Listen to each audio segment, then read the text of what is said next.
Welcome to today's presentation, Design for Savings, Bridging the Strategic Sourcing and Savings Implementation Gap.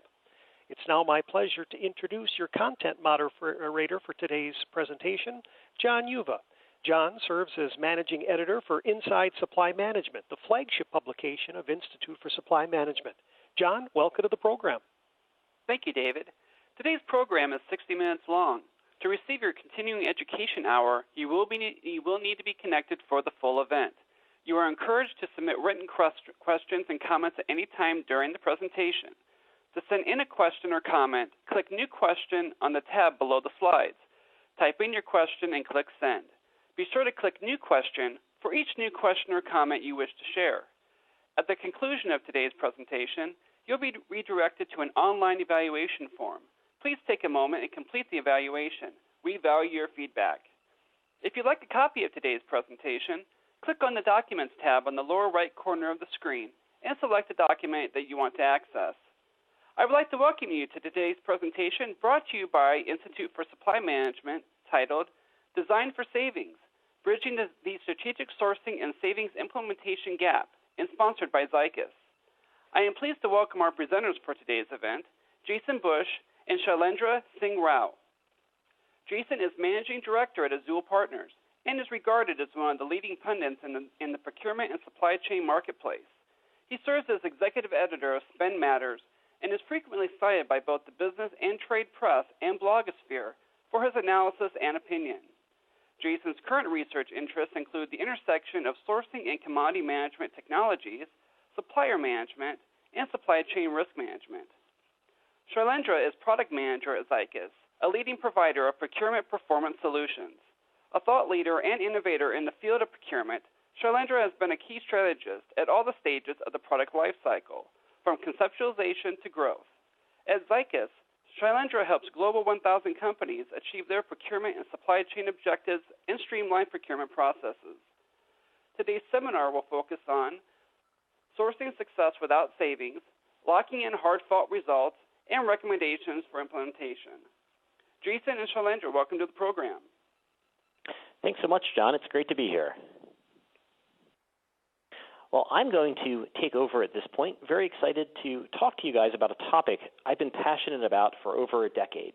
In fact, about half the content in this presentation originally stems from a study I worked on in a previous life before starting Spend Matters, and it's just as relevant today as it was back then.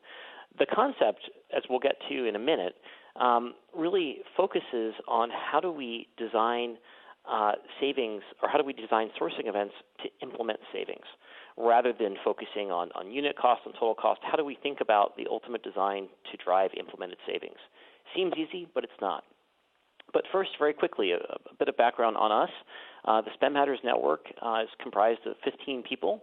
I lead our coverage of a few areas, but we have some other very senior folks, including Pierre Mitchell, who just joined us as Chief Research Officer. We've got multiple sites. We have 9 sites in total now. Spend Matters is the biggest site in the U.S. In the media for sourcing and procurement, and Metal Miner is the biggest site on the metal side as well. If you're interested in the depth of research in this presentation, we also have a research service called Spend Matters Pro, which gets specifically into technology and related areas on a highly granular level. And last, I would encourage you, if you're not familiar with us, or even if you are, to check into our network, the Spend Matters Network. Every day, our network site is updated with the best from across our sites, including the free stuff and the premium stuff, so you can check in. Now that we've dispensed with the background, let's get to the good stuff. So we talk about, in manufacturing, such concepts as design for engineering and design for manufacturing. But when it comes to procurement, have you ever heard the phrase design for savings? You probably haven't. But there's a lost savings epidemic running rampant inside far too many organizations. This is certainly true in manufacturing, but it's also true in services as well. And it's critical to think about how we bridge this gap. Bridging the gap, though, is not about art. It's not about hoping. It's not about designing a good sourcing event and identifying 20% savings. It's about science, and it's about thinking through upfront, how do we define stakeholder and supplier engagement? How do we think about the right set of technologies? And then how do we communicate with internal stakeholders as well as suppliers? Today we're going to talk about the problem itself of savings implementation, I'm going to give you a couple case examples, and then we'll talk briefly at the end about technology, and Shailendra is going to share more there as well as to how technology can be a critical piece in bridging the gap. Before we jump in, though, I want to do a quick poll question. So if you could look at your screen for a minute, I'd like to ask, does your organization have a formal program to ensure that identified savings through sourcing and supplier management programs become implemented savings numbers? So you got 5 choices. First is no. Second is yes, with assigned procurement resources. Third, yes, with assigned finance resources. Fourth, yes, with assigned resources and finance procurement collaboration. And then fifth, yes, with assigned resources, finance, procurement, and business stakeholders work together. If you could check out your screen and fill in. There you see the poll on the screen, Jason. So for our audience members, if you just click the radio button or the colored boxes just to the left of the radio button indicating how you would best respond to this particular question. And we will have a couple of additional interactive polling questions that we'd like your feedback on here later in today's presentation. And Jason, those results continue to come in. Yeah, and we'll share these afterwards with everybody as well. I look forward to featuring some commentary on this and some write-ups in the next few days. But it's a great mix here. So we see among participants, and we've got a great sample size here, that 31% do not have a formal program in place. 30% yes, but procurement only. And then we see a great variance in the rest. 2% have got finance driving it, 14% finance and procurement together, and 21% finance, procurement, and business stakeholders. So hopefully for that last group, I teach you something new today. I can't promise, but I'll try. But hopefully for everybody else, we get into some details which you haven't heard about before. So let's talk about some ugly waterfalls. I tried to literally put one up here metaphorically showing a dirty waterfall. But if we think about waterfall charts and procurement, we see significant lost savings post-event. I come from the strategic sourcing world originally before going deeper on technology, and was at a company called Free Markets back in the early days of strategic sourcing. And we actually documented it. We weren't aggressive in publishing this fact because it wasn't a good one, but roughly 30% of the savings from our projects between 1999 and 2004 were never implemented. And we can point figures and why, but that was a pretty big epidemic. But still today, far too many companies fail to implement savings from sourcings. An early Aberdeen study, and this was years ago, this was probably 2001, but still, again, very relevant, found that 60% of buying organizations were not able to fully realize identified savings. There was another study, which I took part in leading this one, again, a decade ago, but still completely relevant, and we'll get into some more current information in a bit, of roughly 50 global procurement organizations. And it found a big division between top performers and low performers in implementing savings. So to summarize the facts here, and the slides are going to be made available, so I won't read through them in detail. But for every $100 in awarded business, top performers allocated 97% of their spend to the lowest price supplier, while bottom performers only awarded 74% to the lowest price supplier. And then, as we'll get into in a bit, we see top performers are able to implement much more quickly. The major thing, as we'll talk about in this presentation, is overcoming savings bottlenecks. And let's just give a case example. So this goes back to a paper and a study I worked on a decade ago when I was at Free Markets, the cost of lost savings due to implementation delays. This is a real project I worked on. So $6 million in historic spend, $1.2 million in identified savings for 3 years from a new supplier. The implementation cycle time was a year, but there was a 3 to 4 month wait time for available resources for implementation, and overall a 6 to 9 month cycle time for doing so. So the result was a 6 month delay beyond expected implementation time, and basically $600,000 evaporated forever. Now, we could talk to bigger numbers, we could talk to smaller numbers, but that chart on the right shows, in this particular case with the numbers, the cost of delay. Every month, there's hundreds of thousands of dollars of lost savings, which you can never reclaim. So how do we think about overcoming that? Well, it's clear to me that top-performing organizations take a really programmatic approach to new supplier adoption. Especially when it comes to implementing new suppliers, it's not just a question of a site visit and an audit, but there's formal discussion. There are quality folks involved, operations. And everybody gets on the same page throughout the process. And that also includes upfront qualification before events as well. I always tell people in sourcing, never have a rabbit in there who you would not want to potentially award business to.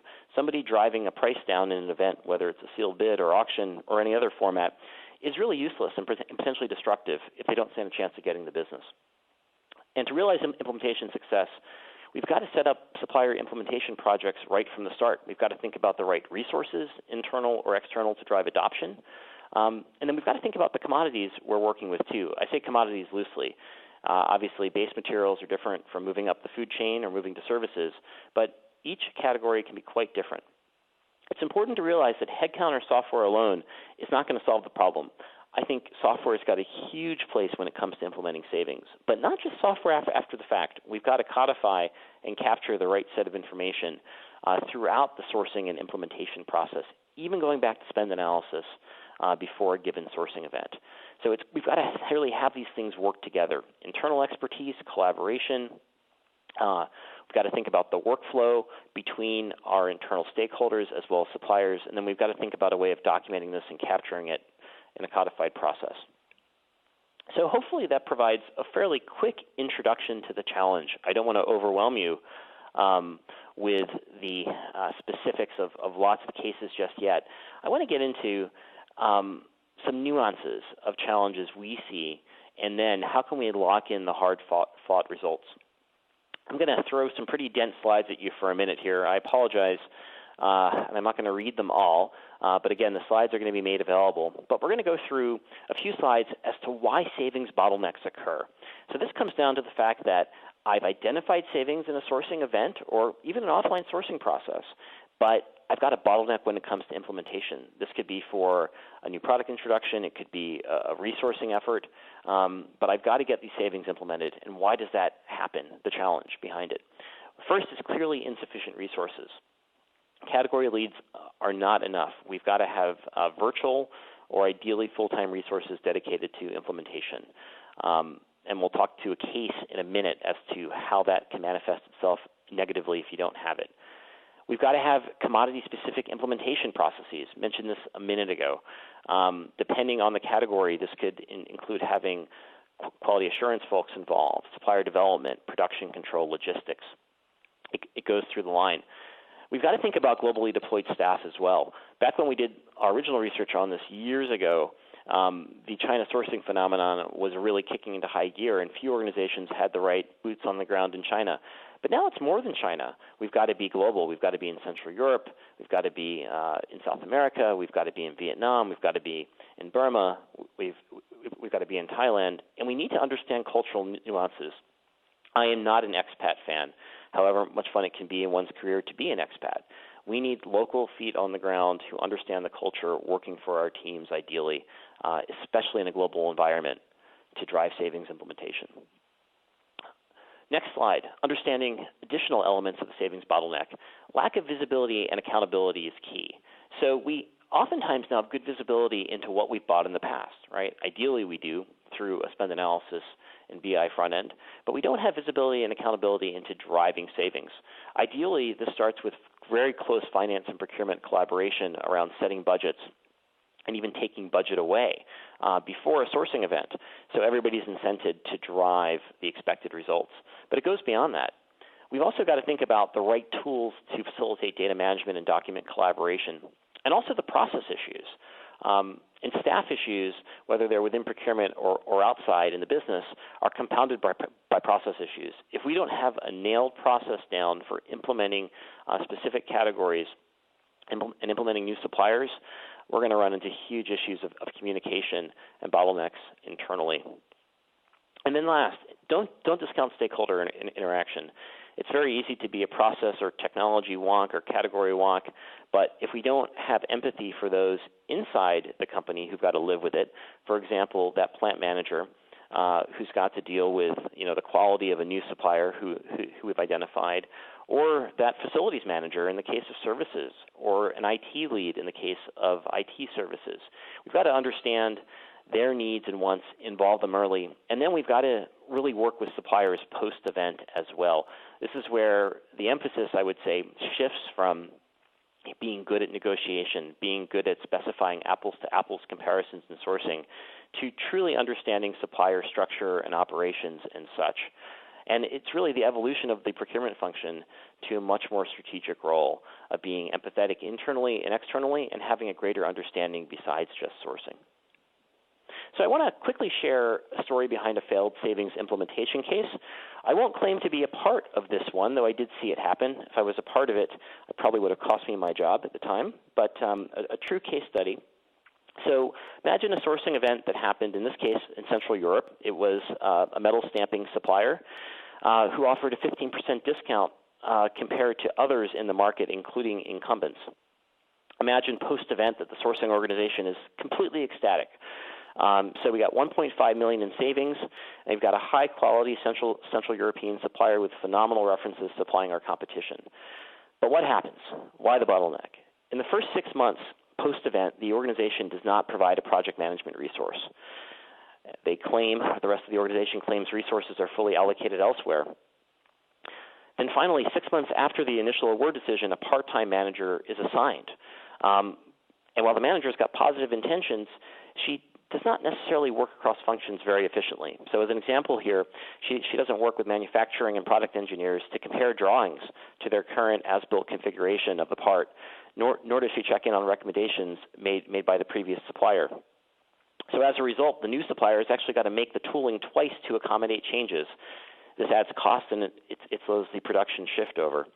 So I'll skip ahead on the details. We actually wrote this up in a paper recently, which you can download in the Free Spend Matters research library if you want all the gory details of this case. But if we fast forward ahead, it takes 9 full months before any serious progress is seen to implement savings, and only after 12 months is the implementation complete. So as a result, the buying organization has lost nearly $2 million in savings. And the time delay creates additional costs as well. We're not even talking about the hard and soft costs internally. And obviously, there's risk internally as well in terms of how folks are perceived based on the delays.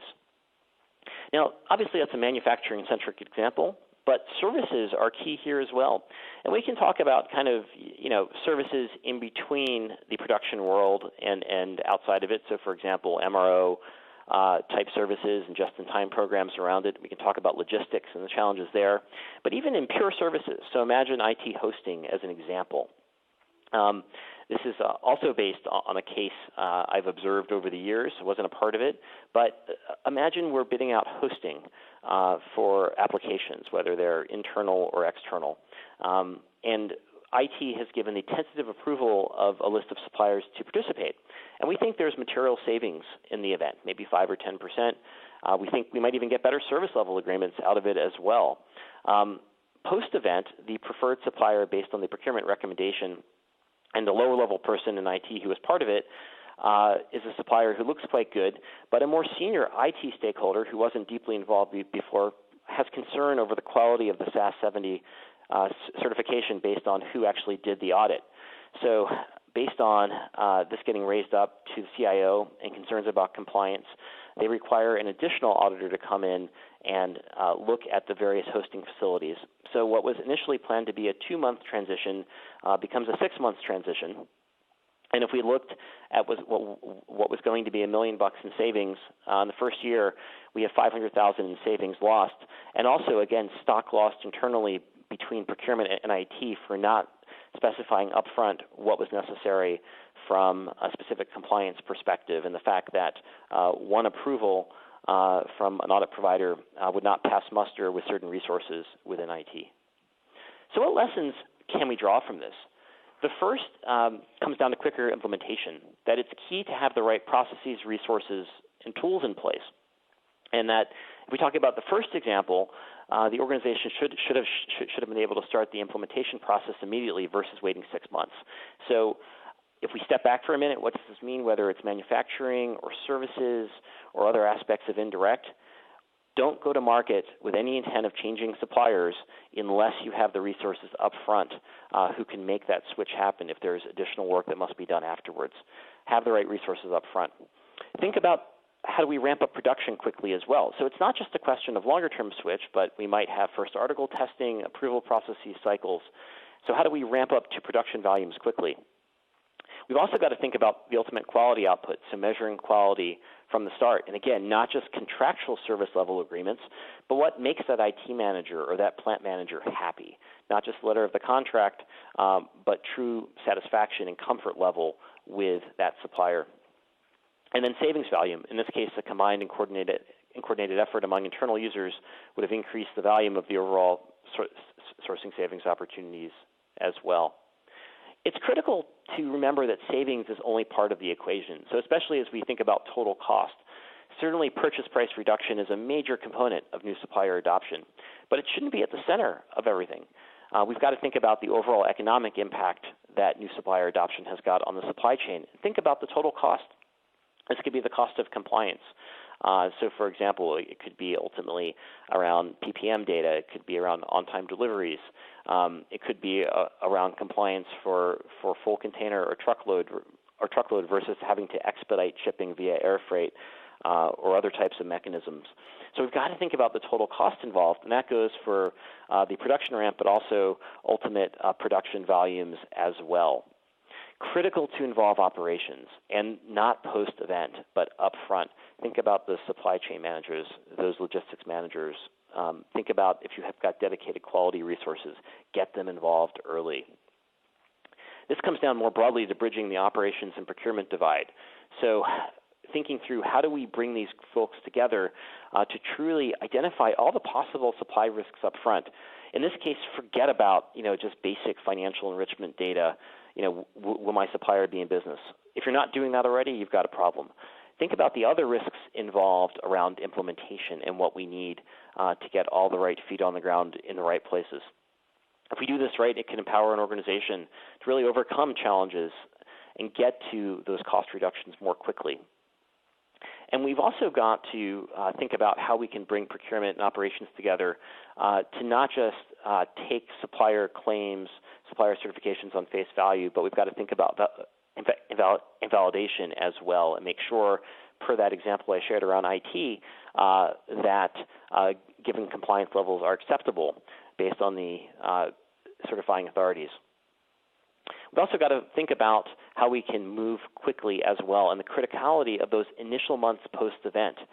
Remember, we're not just losing savings if we don't implement, we're also losing stock with the business as well. So with that, I'm going to take it to the next poll question, number 2. What percentage identified savings do you estimate that your organization successfully implements from sourcing and supplier management events and programs today? The first choice is 95%, second 80 to 95%, third choice 70 to 80%, fourth choice 60 to 70%, and last choice less than 70%. The poll question is now open. And again, just like before, just click on that radio button or the colored boxes indicating how you would best respond to this particular question. Jason, those results continue to come in. We'll just give it a second here.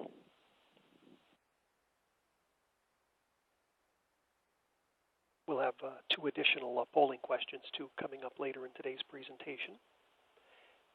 Okay, so we'll go, I think we'll get some more data here in as well, but fascinating snapshot. So only 3% of participants have implemented greater than 95% of savings on average, 17% between 80 and 95%, 21% between 70 and 80%, 19% between 60 and 70%, and 36% implementing less than 70% of savings. Now, I would have guessed this to be accurate based on my own experience and the survey work I've done in the past in this area.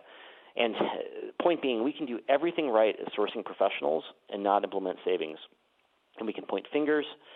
We can blame it on lower-level business stakeholders on the plant or facility level. We can blame it on a lack of finance collaboration, budgeting up front. But it's an epidemic, and we've got to find ways of getting around it. So great data. Appreciate the responses. So hopefully we can help folks overcome this by getting to a couple of recommendations. So I'm going to share some data here. One thing we try and do on Spend Matters is crowdsource best practices. We have our own team, including myself, who loves to do research and write about the sector, but we also have other folks who get engaged as well. So I want to share some input from Archstone Consulting and Hackett, who contributed to our site recently and was also actually in a paper we did with their process to implementing savings. And it's going to be very similar to what I shared before, which was probably a bit more manufacturing-centric. This is applicable across categories, but I think it's absolutely key. And it comes down to two phases. We've got to think about upfront mobilization, and part of this is pre-sourcing. And then we've got to think about the execution as well. You'll notice that sourcing occurs in the 7-step program between 1 and 2. There's all those steps after sourcing which matter. So let's talk about the first step, planning. So during implementation planning, there's a number of items to consider. I'm not going to go through all these, and this will vary by category. You're going to have other ones. It will vary by geography as well. We've got to think about legal requirements. Do we need a contract? What type of contract?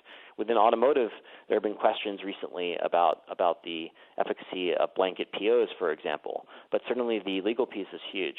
We've got to think about transition timing. We've got to think about communications, risk mitigation, all these different areas pre-sourcing.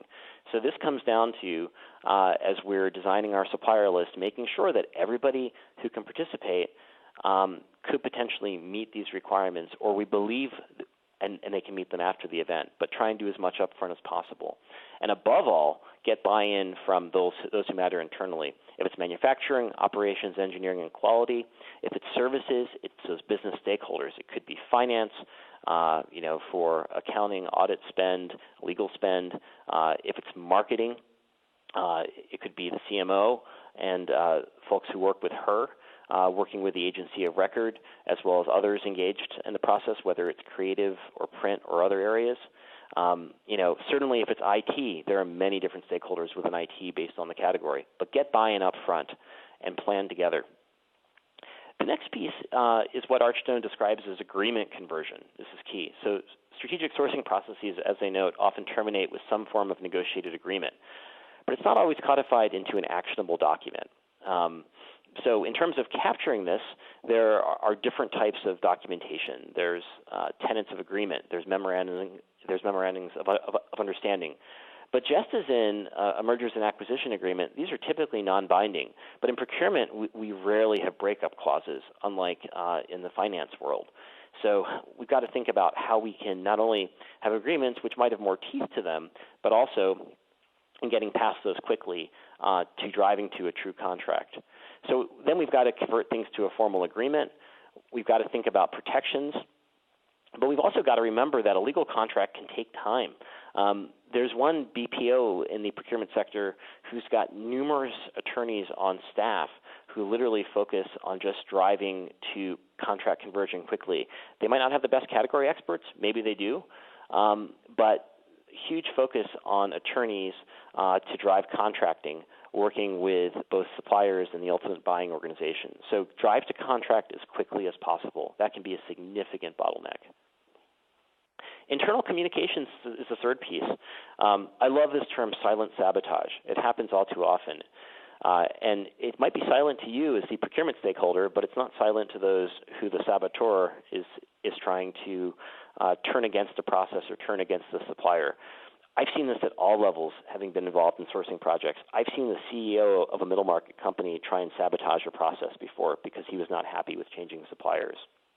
So we've got to think about how we can overcome this. It's particularly acute when it comes to working with new suppliers. It can happen with transitioning spend or splitting spend between existing suppliers, but certainly with new ones, it's key.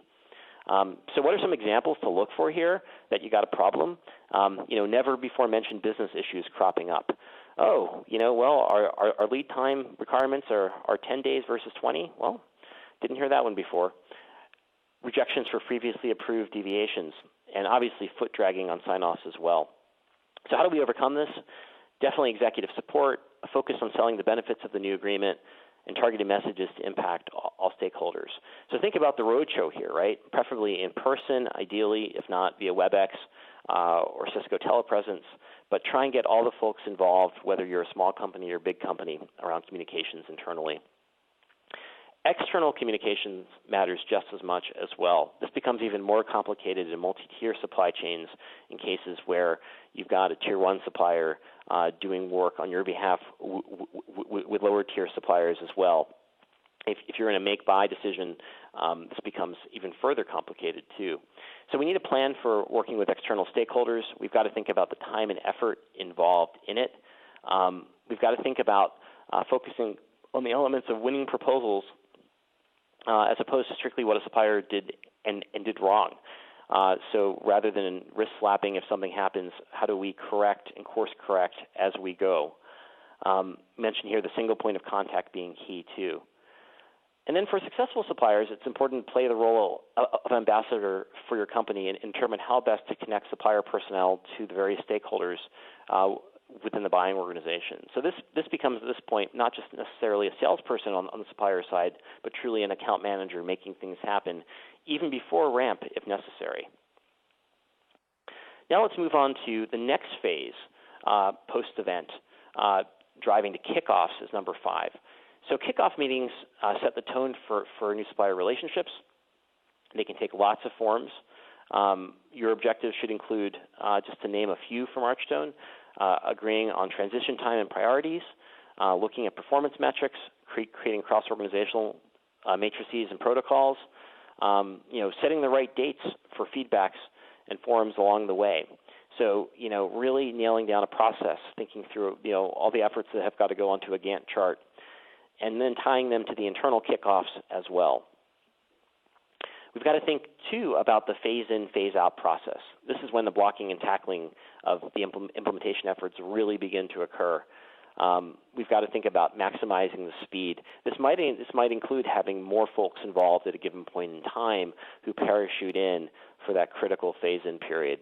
Lots of operational elements getting involved here, and really important to look at the critical success factors and define them and measure them, not quarterly or monthly, but measure them as you go, so that if there's an issue, you can course correct really quickly around resourcing, around communications, around performance metrics, and then we've got to carefully monitor those in those initial periods quickly. And then last, in the Archstone recommendation is supplier management. There's lots of definitions of SRM, supplier relationship management, but in this case, it is truly about the R, about the relationship.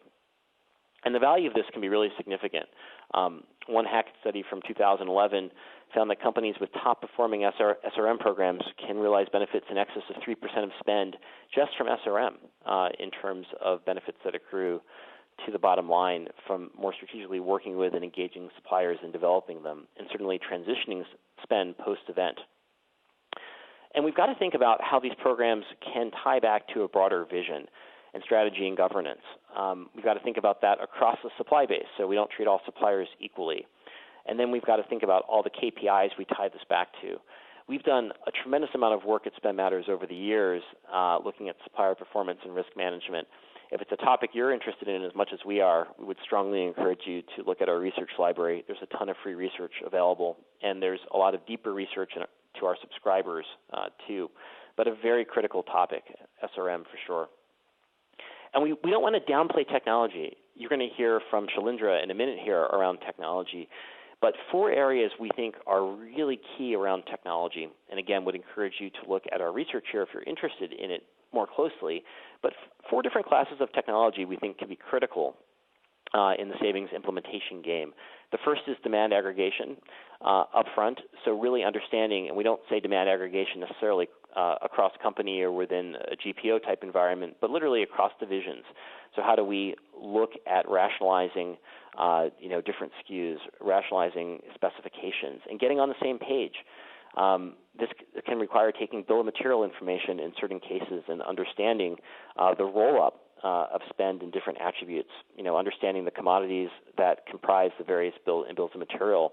We might even see that affecting sourcing strategy for raw materials, which we're not buying, but our suppliers are buying. But if we learn, we've got, 5 tons of rare earth metals across our bill of materials for a given set of products which we're going to market for, we might put in place a program as part of a sourcing effort where we have our suppliers buy off a common contract, and they get a rebate on the back end to encourage it. Everybody's saving, and we gain supply assurance in the process. E-sourcing and RFX is critical as well. If we don't have a strong category-based sourcing program in place around negotiation management, getting past just price-only auctions to multi-attribute auctions, to looking at scenario-based analysis, where we want to understand the impact, for example, based on the input of operations, where we don't want to source 100% of our spend from Japan or China or Mexico. We want to divvy up by country, not just by supplier, based on supply risk in different regions. What is the cost of doing that? The notion of a constraint, as an example here, is that a constraint adds cost. But if it's a risk our organization wants to take off the table, let's quantify it and get that done up front. If we get that done up front, we're not going to have issues post-market or post-auction implementing, because everybody will have agreed up front. Critical to think about budgeting and tracking as well. Spend analytics can help here. Lots of folks to talk to here, including the sponsor of the webinar. But it's not just about spend analysis. It's also about budgeting, tracking, and forecasting, and making sure that we're not just measuring, quarterly or monthly, but we've got a process in place to impact budgets and then track accordingly. This requires not just technology, but also finance and procurement collaboration. And then there's a whole class of tool we would just kind of lump into the collaboration bucket. There's different types of collaboration. There's asynchronous and there's synchronous. So think about email as a form of asynchronous, synchronous being, a WebEx or a webinar like this to ask questions in real time. There's also tools which focus on the engineering side of sharing design drawings in a secure manner, for example, in a CAD-agnostic format. And then we have tools which archive a process. In certain sectors, this can be critical as well from a regulatory compliance perspective. And if we're concerned about the anti-bribery laws in the UK or Foreign Corrupt Practices Act, yes, we can have sign-offs through a supplier management implementation. But if we tie it back to sourcing efforts and implementation, we document the workflow, and we're that much safer as well. So really those 4 buckets of technology to think about: demand aggregation, sourcing, budgeting, tracking, and collaboration. So poll question number 3. Before we wrap here, what technology does your organization currently use for savings implementation and measurement? We're going to give you 7 choices: spend analysis, dedicated implementation budgeting tracking tool, demand aggregation, sourcing RFX, supplier management, and then collaboration, one focused on bridging and PLM sourcing, and then collaboration non-design specific or non-engineering specific. And there you see the poll on the screen. Again, if you would make your selection, how you would best respond to this particular question. And in just a moment, Jason will close the poll, and we'll get your feedback on what you see here as the votes continue to come in. Great. So I'm going to go quickly here because of time, but the great majority in terms of the selection have opted for spend analysis, 43%. Only 13% have got a dedicated budgeting tracking tool in place. 20% have got a supplier management technology in place, and it goes down from there. So just to wrap here, a few additional success elements to add to the recipe, to add to the chili here if you're stirring the pot. And critical to think about tracking and measuring implementation success, establishing clear accountability, thinking about implementation as the beginning, upfront as early as possible, defining the awards process, standardizing supplier implementation ahead of time if we can in terms of who is involved, and then ensuring senior level involvement. So just a few parting thoughts. Number 1, the more things change, the more they say the same. A lot of the information I've used here was based on research and work I did over a decade ago. But as you saw from that poll, with the majority of folks implementing less than 70% of identified savings, it's still a huge current issue today. So let's address this now as a group and get serious about it. Unimplemented savings, number 2, is the bane of strategic sourcing activities. Why are we doing this if we can't implement? A critical point to consider. We've got to think about engaging stakeholders, number 3, as early and often in the sourcing process as possible versus after. And then thinking through all the right technologies. I do not want to put reverse auctions in the trash can here. Auctions done right can be incredibly useful, but we've got to think about the different variables and different attributes as part of it beyond price. And if we do that right up front, we've gotten buy-in from the stakeholders. So think about whether it's an auction, whether it's optimization, whether it's a sealed bid. If we get the RFP piece right, we've gotten buy-in in terms of what people want up front within our company. So final poll question here. your formal sourcing process contains which of the following steps? Please select all that apply. Pre-sourcing analysis and planning, sourcing event execution, collaboration with suppliers during the event, collaboration with stakeholders from other departments, bid optimization scoring, savings tracking, and then savings approval from finance. And this is a multiple choice question, so you can choose how you would best respond to this particular question. And we'll leave it open just for another moment or two. So we've got the majority here, over 80%, pre-sourcing analysis and planning. Also got a very high number on collaboration with stakeholders from other departments at over 70%. And we trail off from there. The least, which I'm a little bit, I guess, perturbed by, but I would expect it because we've got to get better at it as a group, is savings approval from finance. Only 28% check that off. We've got to engage finance up front. So with that, I'm going to turn it over to Shalindra. I appreciate the time today and look forward to taking any questions in a bit. Thank you very much, Jason, and a very good afternoon to our audience today. Jason has shared some really good insights on our today's topic around savings implementation, and I would particularly like to call out upon one very well-stated statement that he had in his initial few slides was, bridging the gap between strategic sourcing and savings implementation is not an art but a science. And I could not agree any more to some of the factors he highlighted around that having a strong communication strategy in place, having stakeholder engagement, including those from finance upfront, having the right tools and processes is really very important to travel up to the last mile, having selected the suppliers, go up to the point where you can track and implement those savings. And essentially, in summary, it means that sourcing as a process needs to be more holistic in terms of looking at the end objective, needs to be more inclusive of the fact that after supplier selection, after executing all the strategy, there is still a distance to cover where the savings needs to be implemented, and it needs to show an impact on the bottom line of the organization.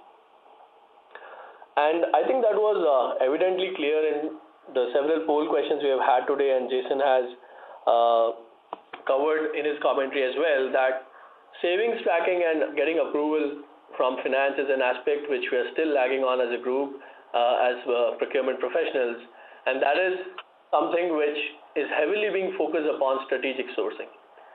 So let's just step back for a second and look at how the sourcing landscape is evolving.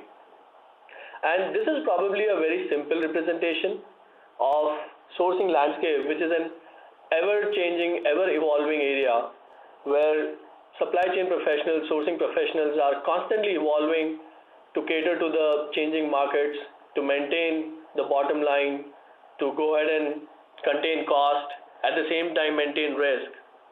And from the simple process of having 3 quotes and a buy, which was mostly manual, we graduated to using technology and being more process efficient. We started sourcing electronically. Reverse auction was a boom a while ago. And really where the market and where the supply chain market and professionals are really headed is strategic sourcing, which is not different in terms of how technology is used. It's very, very data dependent. It's very data driven. So there is a lot of research and there is a lot of insight which is being derived from data, and it is being used to make awarding decisions. So in today's world, if in an organization there's a process of reaching out to suppliers through request for quotation, request for proposal, and getting supplier responses and just making an award decision based on that, if that is what we are calling sourcing, then we should rather just call it supplier selection. Because sourcing has to be more than that. In fact, more commonly called as strategic sourcing, it needs to look at both before that process and afterwards as to what does it really entail in terms of first looking internally into internal requirements, understand what is it exactly that we need. then doing market research on how the top-class vendors, the best-in-class vendors can help us in this process, can help us define our requirements in many cases. And when all that is done, this entire sourcing project moves to reaching out to suppliers and getting their responses. And that is just supplier selection. Even after supplier selection remains the most important topic, the topic of today's webinar, implementing savings. So the results or the award results of the sourcing exercise, they need to be implemented, and savings need to be tracked and approved from finance. And what better way of discussing this than actually taking up a case that I have prepared based on our recent market interactions. So here's a food products manufacturer operating at a global scale, and there happens to be the mandate internally. Procurement professionals are thinking of aggregating demand and moving to centralized sourcing so that they can get some discounts of their suppliers. And it initially starts off as a sourcing initiative, sourcing exercise, where the objective is to generate savings based on supplier rationalization, finding out some new suppliers and bringing them on board if they pass the supplier selection criteria, and pushing out the inventory management to suppliers at multiple factory locations across the globe. And this largely remains a sourcing initiative, limited in vision to getting and selecting suppliers until there's a mandate at CPO level, and the CPO is told that whatever you do in this year, it has to be reflected in terms of savings, and it has to be reflected in the bottom line, in the profit and loss statement of this organization. And therefore, all of a sudden, the focus is just not rationalizing the supplier, just not evaluating the new suppliers and selecting them. The focus is equally, if not more, on calculating and tracking those savings and implementing them. And as much as the project was already complicated, because it requires buy-in from global stakeholders, all plant managers need to agree that we are willing to open up to new suppliers. Then demand has to come in from all plant managers, and demand itself being a variable which fluctuates heavily. Then this process gets into multiple stage supplier selection process there, where requirements have to come in from multiple places. There has to be multiple rounds of RFQs, quotations, negotiations, probably running into auctions ultimately before the final supplier selection is made. But in this particular case, because the challenge was to track savings, manage them and get them approved, the project extended up to factory level supplier onboarding, supplier implementation. And when the supplies actually start coming in, months after the contract was signed off, that is when the savings would be tracked. They would be uploaded by individual plant managers, and there would be a finance sign-off at the end of the year. And the project only got further complex when midway through the sourcing process, the team realizes that based on the response from suppliers and based on the specifications of parts, packaging material that was being sourced, the data analysis shows that if parts are rationalized, if they move on to a consolidated base of part specifications, there could be 2-3% of incremental savings. And while 2-3% and 4-8% is a very minute small figure, but for a huge baseline spend, this translates into millions of dollars of saving. Now, this seems like and it is in fact a very complicated project to run at a global scale, but the success of this entire project in this case was based on some of the factors that Jason has already discussed around having dedicated resources, having stakeholder engagement upfront, and a very efficient execution per se of the entire project. But at the same time, I would also like to highlight, coming from a technology background, that this project was heavily technology enabled. There was a single platform to manage the entire project, and it was wherever required linked to the solutions where data was flowing from. For example, the baseline spend flowing in from the BI upfront, sourcing where the responses were being collated and analyzed, moving on to the contracting solution where the data would move on and some contracts would be signed. And because of all this, there was actionable data and there was single version of truth, which the project team, which was really acting as if I were to give an analogy, as wedding planners. They had planned the entire project through. They had run it in their minds and identified what possible bottlenecks could be.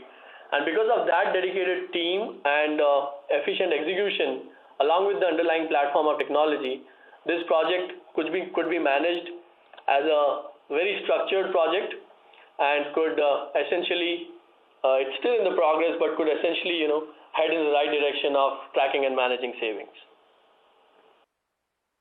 And speaking on a technology perspective, being from the technology background, I'm often faced with this question as to what technology is the right technology? How customizable does it have to be? And more often than not, from our experience, we have seen that a highly customizable platform is basically a free run for all.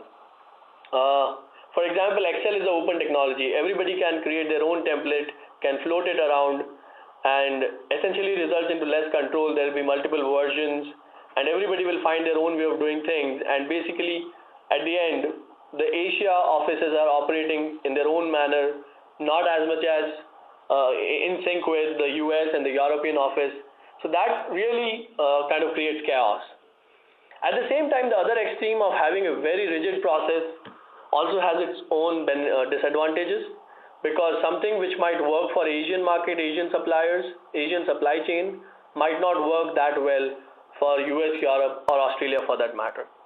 So the real trick out here is to be able to understand and select a technology which is controlled, which provides you a controlled environment to implement the strategies that have been decided after so much of research, many times with helps from external consultant. But at the same time, the platform has to be customizable to suit to the requirement of that particular organization. And if the right technology is chosen, it can really act as an enabler, because first of all, the buying organization itself is growing in complexity. There needs to be collaboration between the buyers who are operating from across the globe, and in turn, they need to be collaborating with suppliers which are again spread across the globe. And these suppliers, nowadays we are seeing that the buying organization would like to maintain information at tier 2 or tier 3 levels, where they would track suppliers of their suppliers to make sure that there is a minimum risk to the supply chain and there is a supply chain continuity. So in essence, technology can be a real enabler, but as Jason highlighted in his presentation, and as we have seen from the data we collated from our audience today, savings implementation first needs to be designed and executed. And it was pretty evident that while we are really focusing so much on supplier selection, savings processes and getting them approved from finance is still in its offing. It's not taken off so well. So savings implementation really needs to be thought through as a part of sourcing exercise in collaboration with stakeholders, so that a permanent loss of negotiated savings can be avoided. And technology can only be an enabler in this process if the right technology is chosen, configured and implemented right, and most importantly, adopted across the organization. I think with that conclusion, I'll hand it back to John, who can take us further. Thank you. Thank you, Jason and Shalandra. That was terrific. We now have the contact information for our presenters. If you have any questions or would like additional information, please feel free to reach out to them. At this time, we're ready to address a few questions that came in during the presentation. Our first question is for Jason. What if procurement does not have the respect of manufacturing to begin with? What are ways of building trust, especially for initial source or introducing new suppliers?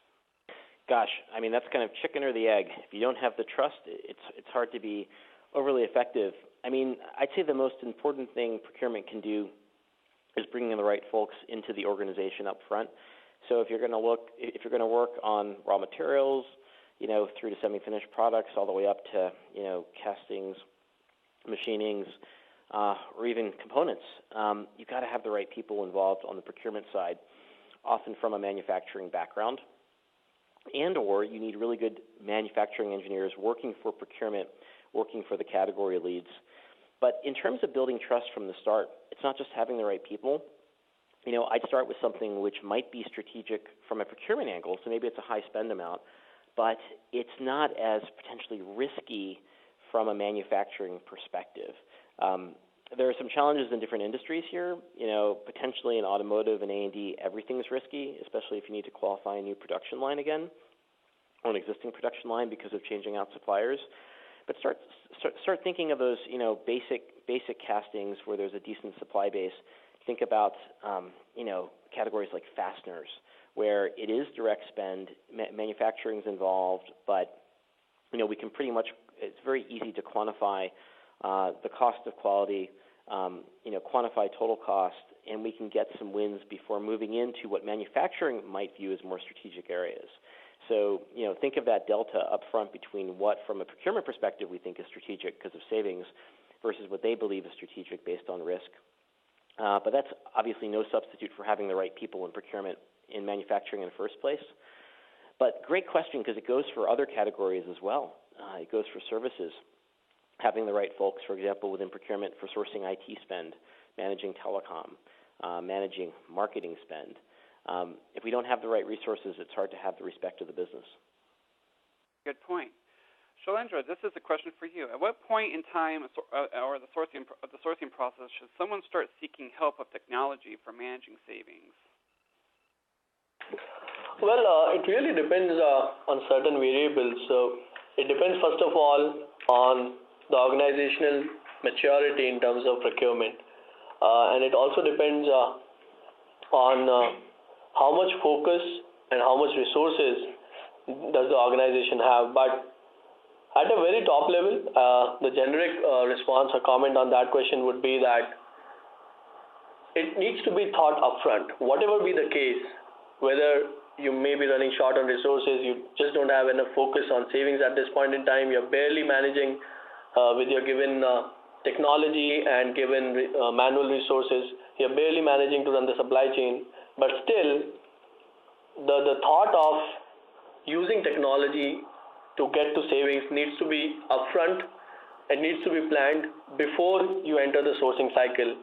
And if it is planned well and executed well, you can very well evaluate technology midway through the process, because I have seen projects, sourcing projects like the one I shared today, the case study, run for a year and a half, 2 years. And midway through the process, if you really feel overwhelmed and the focus on savings increases, you can start focusing on getting some technology platform to track and manage savings. But that said, there has to be a clear focus, clear goal definition at the beginning that this is how we are going to proceed, and we might or might not go for a technology later down the process. All right, thank you. I'd like to thank our presenters again today for an insightful presentation. Attendees of today's event will receive an email from ISM within 10 business days with links to your Continuing Education Hour certificate and the archived interactive recording of today's event. For these secure links to work, you must be logged in to ISM's website at www.ism.ws. Log in near the top of the screen in the shaded gray boxes. Please use the username and password that you normally use on the ISM site. If you can't recall what those are, select the Forgot My Password link at the top right and follow the instructions. If you haven't set up a username and password, click the Create an Account link below the shaded boxes to do so. You'll need to enter your ISM ID number.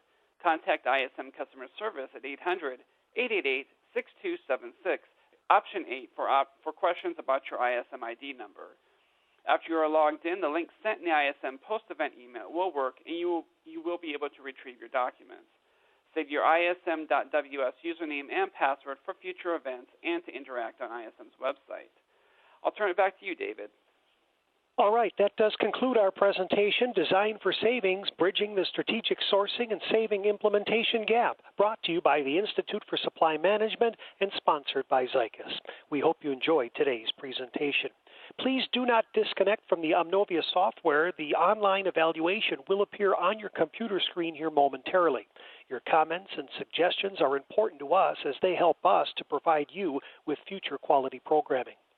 Today's program is copyrighted in 2013 by the Institute for Supply Management, all rights reserved. Thank you for joining us today and enjoy the rest of your day. That online evaluation will appear on your screen now.